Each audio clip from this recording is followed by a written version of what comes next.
guys, how you doing? I hope you're all well. Thank you so much for all my new subscribers. I noticed I've had like a few new subscribers, so welcome. Anyway, in today's video I just wanted to share with you a story that happened to me actually just last Monday, so not long ago. It's pretty fresh, so I remember every single detail of it. But yeah, I just thought I'll share with you. As you know, I try to give you an honest opinion about how I feel being a social worker and what my experiences have been and all that. So this video is going to be one of them. This is going to be basically me retelling my traumatic story from last Monday. Okay, so let's get right into it.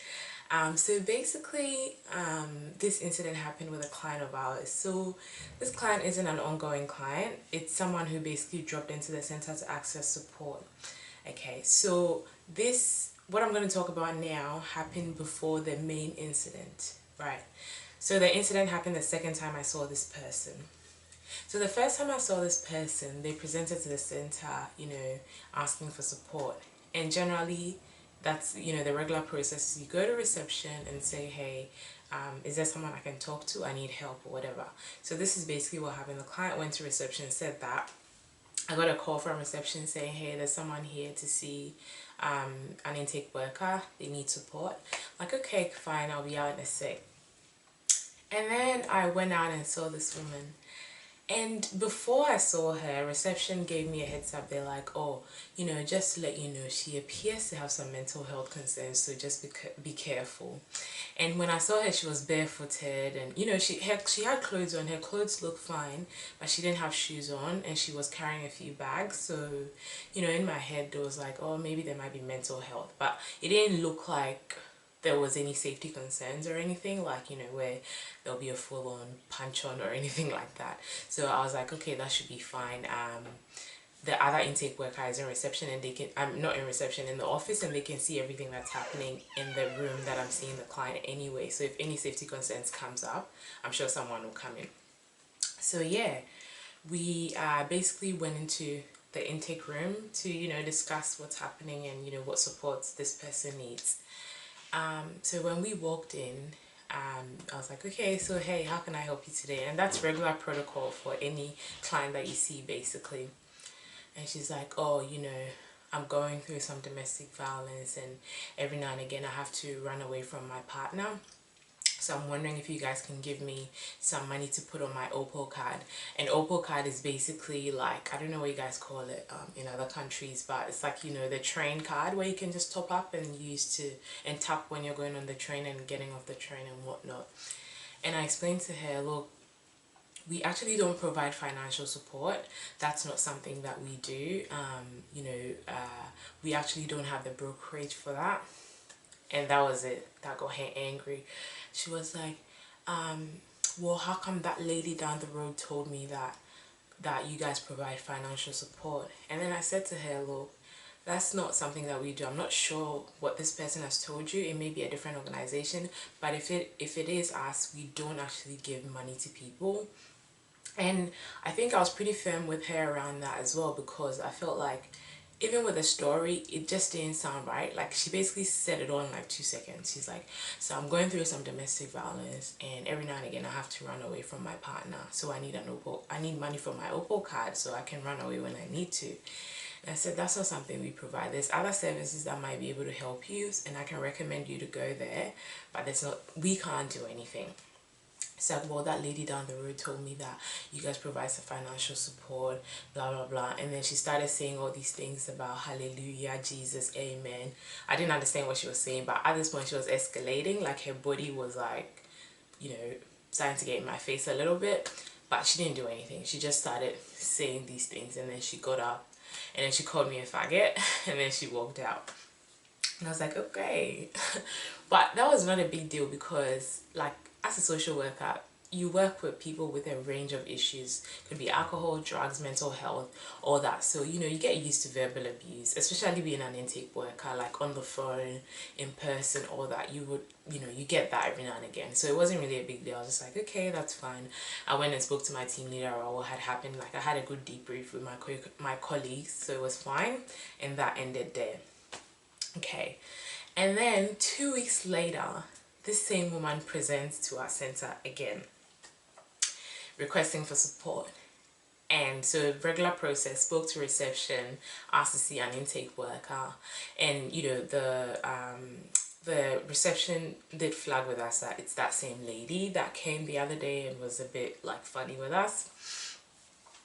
And so I told my team leader, look, from the way she presented when I saw her, I don't think it's safe for you to go on your own. If you're going to go see her, like, I think there should be two of us just in case of anything, just for safety reasons.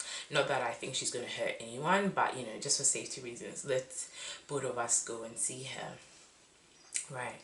And prior to her coming in, there had been another woman who we've actually worked with for a while. She came in requesting for a food voucher. Now, food vouchers is something that we do sometimes. If you've escaped domestic violence and you're homeless and all that, we might give you a food voucher just to support you and your children in the meantime.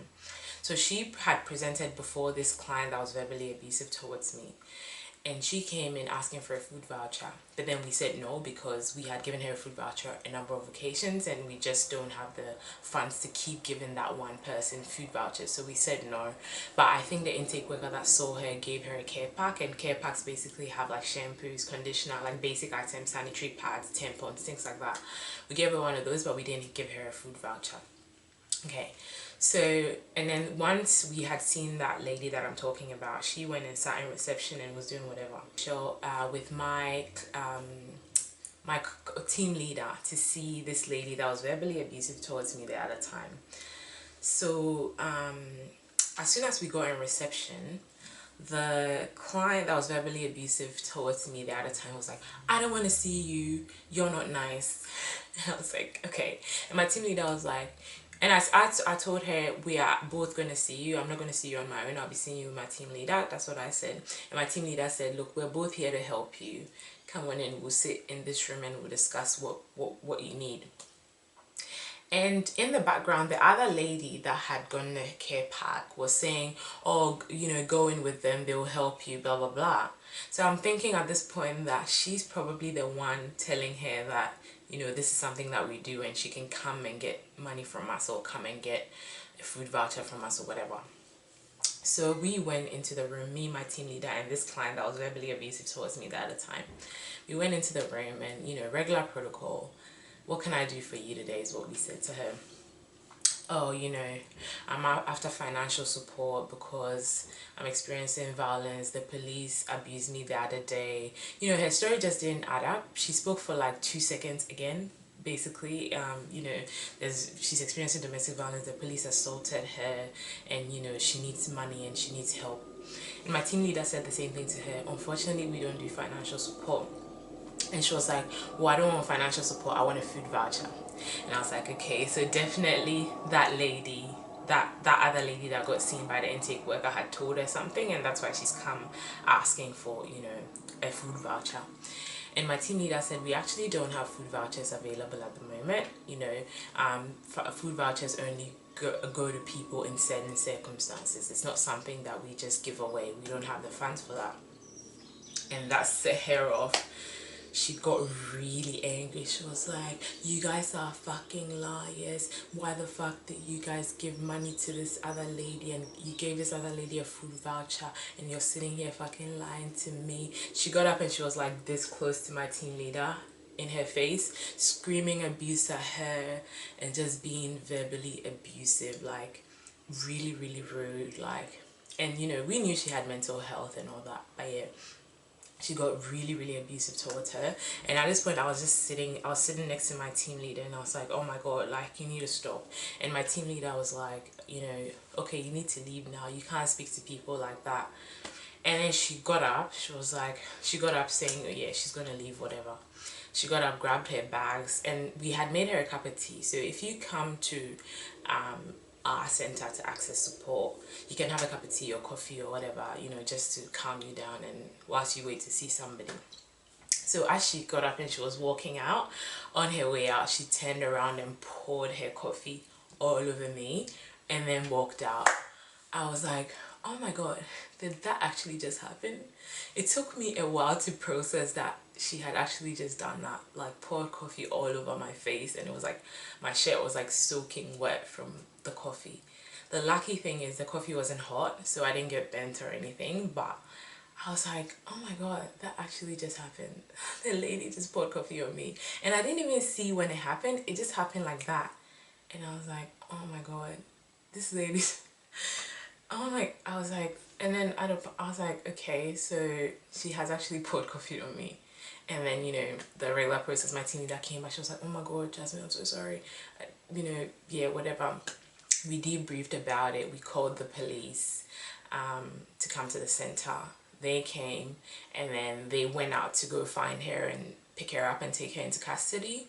So they did take her into custody, and yeah, I think the court process is going to follow on from then on, but yeah, I don't know what's happening there.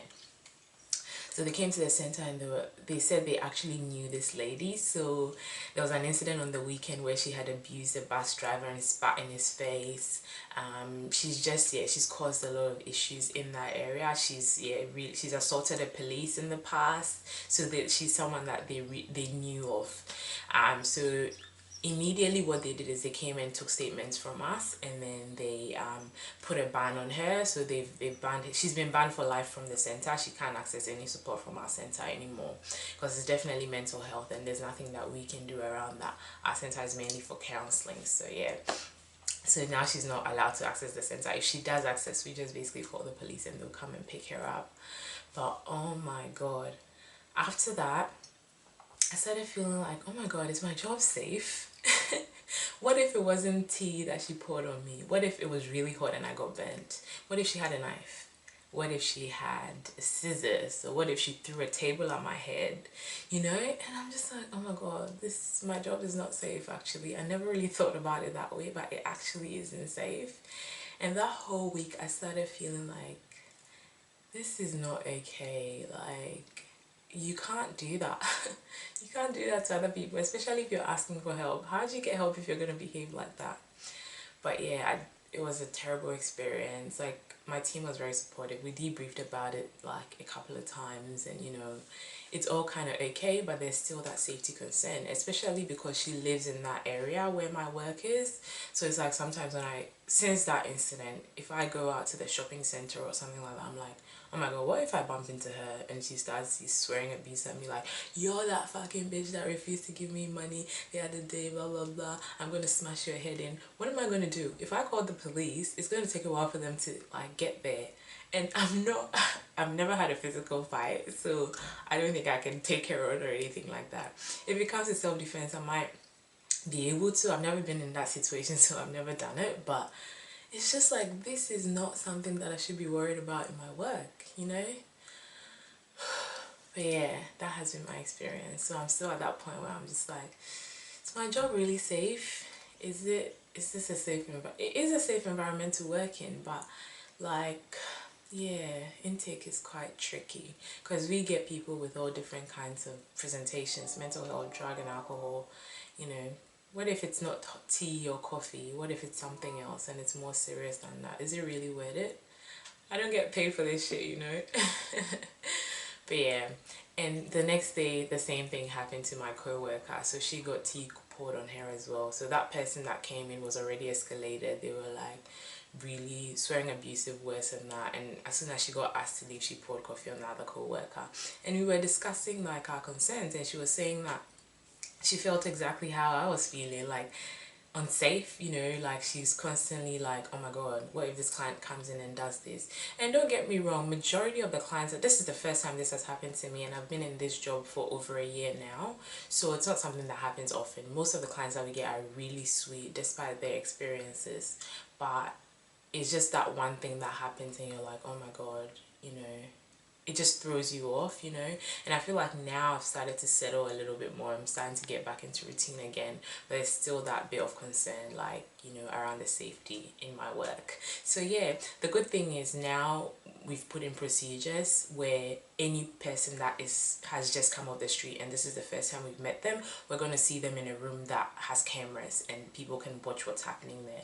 So that's a positive thing, and yeah, I guess that keeps us safe to some extent. But yeah, that's my story, guys. Social work isn't easy and the pay is shit.